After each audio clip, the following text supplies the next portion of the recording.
O empenho nessa hora conta muito mais do que você ter uma facilidade. Você quer ver um exemplo? Vou pegar um exemplo da ficção, mas é um exemplo que acontece na vida real mesmo. Você pegar aquela série da Netflix, O Gambito da Rainha, você tinha ali a personagem principal, que era a Elizabeth Harmon. Ela nasceu com um talento fora do padrão, fora do comum para xadrez. É tanto que ela jogava com diversos jogadores ao mesmo tempo e ganhava, certo?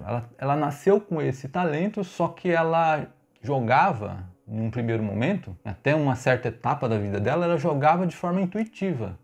Ou seja, ela não jogava de uma forma tão estratégica, tão pensada, tão estudada. Ela jogava por intuição.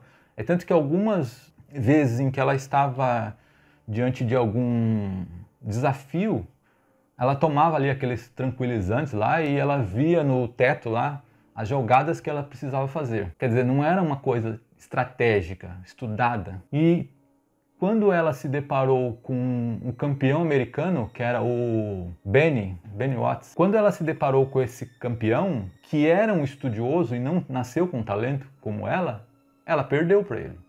Ela perdeu a final, depois perdeu jogando, apostando, perdeu diversas partidas ali apostando. Por quê? Porque ela não trabalhou o talento dela. O que foi completamente diferente quando ela começou a se empenhar e jogar mais de uma forma estratégica, analisando a jogada dos outros.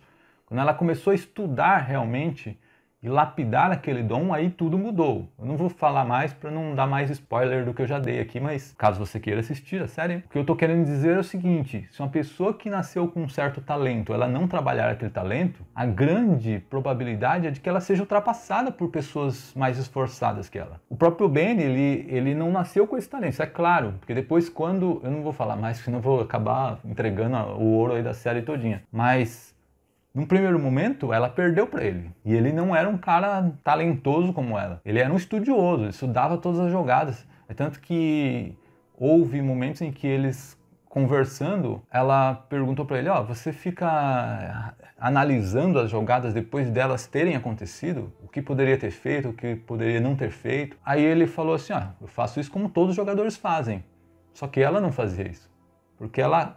Acabou, já deixava de lado, já ia para a próxima. Quer dizer, ela não era uma estudiosa do assunto, ela conhecia, lia sobre o assunto, mas ela não analisava, ela não jogava de forma estratégica assim no primeiro momento, só depois que isso mudou. Bom, esse é um exemplo da ficção. Agora, vamos pegar um exemplo aí da vida real. O próprio Thomas Edison, que inventou a lâmpada elétrica, ele só conseguiu inventar a lâmpada depois de 1.200 tentativas.